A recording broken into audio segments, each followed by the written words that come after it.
আপনারা দেখছেন এফএস আর ভিডিও। ভিডিওটি ভালো লাগলে আমাদের চ্যানেলটিকে সাবস্ক্রাইব করে আমাদের পাশে থাকা বেল আইকনটি প্রেস করে আমাদের সাথে করেছেন। আল্লাহ দোয়া সবসময় আছে। সেই সঙ্গে সঙ্গে যেনারা আমাদের সামনের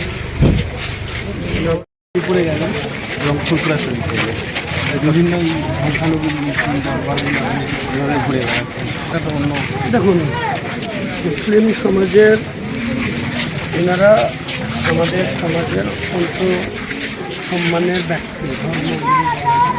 সেসব জায়গাতে পবিত্র স্থান বা তেনাদেরকে আল্লাহ ইজ্জত দিয়েছে, তেনাদের কাছে আমাদের দোয়া চাইতে যেতেই হবে।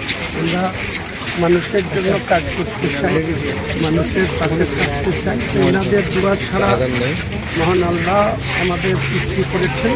সে আল্লাহ দোয়া সবসময় আছে। সেই সঙ্গে সঙ্গে যেনারা আমাদের সামনের ব্যক্তি, সেখানে তো আমাকে যেতেই হবে। আব্বাস ভাই অশোক ভাইয়ের বাড়িতে গেছিলেন, দেখা হয়নি, পরে কথা হবে।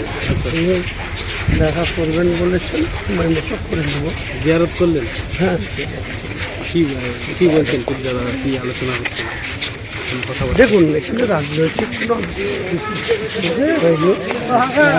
রাজনীতির জায়গায় থাকবে। আমরা বিশেষ কোনো বিষয় নিয়ে যখন কোনো দরকার হবে তখন রাজনৈতিক কোনো আলোচনা আছে না। অনেকে প্রশ্ন করছে মসজিদ কবে হবে আপনার বাবু? মসজিদ বারবার বলেছি যে 10ই ফেব্রুয়ারি থেকে মসজিদের কাজ 10ই ফেব্রুয়ারি থেকে শুরু। আচ্ছা, অভিষেক বন্দ্যোপাধ্যায় তো বলছে হুমায়ুন কবিরকে মসজিদ তৈরি বাদ দিয়ে, ধর্ম নিয়ে রাজনীতি বাদ দিয়ে রাজনীতিতে আছে। ওনার পিসিকে আগে ওই জগন্নাথ ধামে পাঠাতে বলবি, কৃষিকে আগে নিদান দেখ। কৃষিকে বলুক যে অনেক হয়েছে, 7বারের সাংসদ, রেলমন্ত্রী, 2বারের কয়লা মন্ত্রী, ক্রীড়ামন্ত্রী, আবার 3বারের মুখ্যমন্ত্রী, অনেক তো হলো, 71 বছর পড়েছে। কৃষিকে আগে জগন্নাথ ধামে পাঠাতে বলুন, তারপরে আমাদের বিরুদ্ধে নিদান দেবেন, সেটা ভেবে দিন। আচ্ছা, এটা জাঙ্গিপাড়া বিধানসভা, এখানে কোনো প্রার্থী দেওয়ার বা কোনো? নিশ্চয়ই প্রার্থী থাকবে, আমাদের জোট হবে, জোটের প্রার্থী থাকবে। জোটে কারা কারা থাকছে? কারা থাকবে? ওই 1 ফেব্রুয়ারি ব্রিগেড ময়দানের জন্য যাবেন, সেখানে দেখবেন। ব্রিগেডে ডাক দিলেন?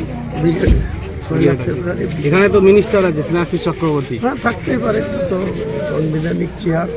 মুখ্যমন্ত্রী তেনাদের দায়িত্ব দিয়ে রেখেছে, তেনারা আগামী ভোটে